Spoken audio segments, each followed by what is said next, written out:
haven't been able to work out a trade yet. And per The Athletic, in terms of the Jimmy Butler situation, Wolves owner Glenn Taylor met with Butler on Sunday morning. They came to an agreement. The team will try to trade him, but Butler has to be a good teammate and play hard. And here's Butler following Sunday's practice. They want me to go out here and hoop, to the best of my abilities, make sure I'm healthy, compete, because that's what I love to do, go up against the best, because that's what I love to do, and do it for the guys that's in the same jerseys as me. Jimmy, can you tell us why you wanted to be traded? No, I cannot. Do you still want to be traded? Maybe. I'm going to be passive-aggressive like everybody else is here. Do you expect to be traded? Maybe. Okay. There you go. Can you play through Maybe. any frustrations that are coming from your situation? Me? Yeah. I go out there and play no matter what. I love the game of basketball. In between those lines, everything is pure. Like, whatever's bothering me, whenever I step onto that floor, whether I'm working out by myself, I'm playing 3-on-3, 1-on-1, it's basketball. Like, I don't think about anything except for getting a stop, scoring a basket, getting it, whatever it may be. I just want to win. So whenever I'm out there, it's all about winning. So if you are with this team as the season starts and you're playing and things go remarkably well to start, could you see your perception of this franchise change from Macon above? I don't know if I'm going to be able to dribble tomorrow. So I can't tell you what's going to happen in the near future. I don't know. All I know is I'm going to go home, eat me some lunch, make me my own latte because I'm good at it, and enjoy the rest of my day. Is it a small group of teams that you'd want to be traded to, or a big group? Does it matter much? Why y'all so focused on this trading stuff? We got a game in, what, 3 days, 2 days? Just tell us that you want to be here for the year. No, tell me your social security number. Like, there's just things you don't want to say. Does it strike you guys? That was odd right there. That was very odd because there is a controversy going on, but Jimmy didn't really want to talk about it. And Kevin, former coach, former general manager of the Minnesota Timberwolves, you worked with and had a great relationship with Glenn Taylor. You know, you can categorize it the way you want, but at this point, what is your read on Glenn Taylor, Tom Thibodeau, Jimmy Butler v. the world? Well, that was an odd interview, by the way. I'm going to look at this thing, first of all, from a player standpoint. If I'm a fellow player with him, he doesn't come to practice for 3 weeks, comes in one day, goes off and starts yelling at everybody. I'm like looking at him. I'm not, as a player, I'm not going to put up with that. I'm looking to say, that's not going to fly. You're out of here, man. And so as a player, I'd be really disappointed. And then he's going to call a players-only meeting the next day. He hasn't been around, no training camp, no nothing. I'd have been in that meeting long enough to tell him to kiss my backside and then walked out. Because I'm like, nah, man, if you want to be part of this team, then you got to be part of this team. So looking at it from a player standpoint, I'd be really upset if my teammate did that. From a coaching standpoint, like, there's no way I would start him and play him if I was a coach. I would just say, no, you're going to have to earn that. And earning that, I don't care what you did last year. You got to earn that again this year. Every year you start anew. Every year, I tell you, I played with one of the best players who ever played the game, Larry Bird. There would be some poor rookie from some school, and Larry would just hammer the guy. And I look at Larry, I go, what are you doing? He goes, I don't want that guy to even think he's going to get 1 minute of my time. And I mean, so every year you start anew. So if you're a coach, you're like, no. These guys that have been here, this group, they're going to start. You're going to come off the bench. You're going to do whatever. As a GM, I'm trying to trade him, right? Like, I'm looking at this thing saying, if it's not going to work, if a guy tells you I'm a free agent and I'm going to leave in a year, you got to trade him. Otherwise, you just got to say, you know what, I'll use that cap space. Okay, if I want to use the cap space. But they're already tied up with cap space by giving it to Wiggins and Towns. So they're in a funny situation. Getting back to your original question with Glenn, I think Glenn would probably like to have this thing move, get some pieces, and build around Karl Anthony Towns and just see what type of team you can be building around Karl Anthony Towns. But to sum things up, that's a three-ring circus, man. There's a lot of stuff going on there. Yeah. Well, I mean, you've said a lot, and you've definitely, said a lot of things that I want to say. And I just go back to the point that you was making about being a teammate, right? And as a teammate, I would want him. We all understand the contract. We all understand the money. Yeah. But show up and be a good teammate. Yeah. And it goes all the way back to grade school and high school. That was the first thing we were taught, right? Yep. It's not about how good you can play. It's not about how many points you can score. It's not about how many rebounds you get. It really is the first prerequisite of being on a team is, A, can you be a good teammate? Yeah. Can you be a good teammate that we can trust and that we can go out here and execute a game plan? Or are you going to be the type of teammate that goes out and execute your game plan? You look good, you get your numbers, right? Yep. You get your numbers, you look good, and the rest of the team you're saying sucks. To me right now, the position that Butler has put his teammates in is a unbelievable bad situation, because now the teammates every single night has got to answer for you. When you can stand up in front of the camera and be passive aggressive and say maybe, maybe. But if you really stand up, then stand up. And the other thing I have to say is, you know, we always thought that Tibbs was the tough, no-nonsense guy.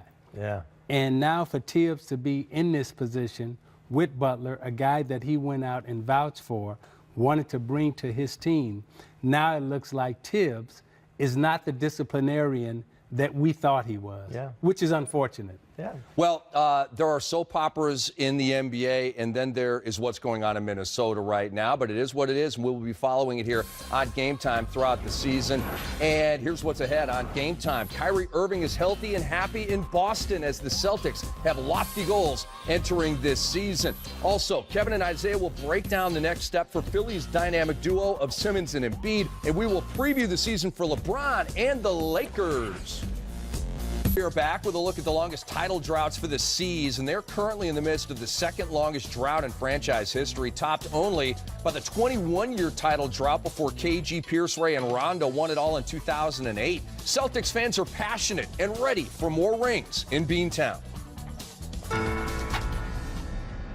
What makes Boston a great sports town is people's passion. Competitive spirit in this town is so intense. ruthless. Is second to none. You live and die, you breathe by your sports teams. You got to show up every day. You got to win. We are winners. A blue-collar atmosphere. It's more than skin deep for us. This is Title Town. This is Championship City. Most championships in the history of the league. No one loves their sports teams more than Boston loves the Celtics. The Celtics are sort of the dynasty of the NBA. We bleed green. Anywhere in the city you can see somebody wearing a Celtics jersey. All the championships, the history we have here. Boston Celtics have won it. There's Kyrie Irving. Boy, he is so smooth at handling the ball. How good is Kyrie Irving? He's the best, man. You can't beat him. One of the greatest point guards in the league right now. Top 5, in my opinion. An incredible player who does incredible things. Once again.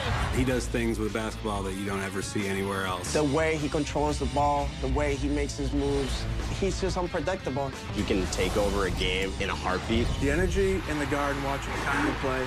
It's like nothing else in the NBA. How excited are these fans to see Gordon Hayward? Gordon Hayward is back. You know, it was kind of like a big tease. He was our biggest free agent signing in a long time. Everyone was really excited to see him. It was just put on hold last year, and this is the moment everyone's waiting for. Another superstar caliber player to this team. Confidence and that extra swag. Leadership. We're just so excited that he's healthy and ready to play. Extremely excited. The city of Boston's ready to have Gordon Hayward on this team. Here's Tatum. Boom!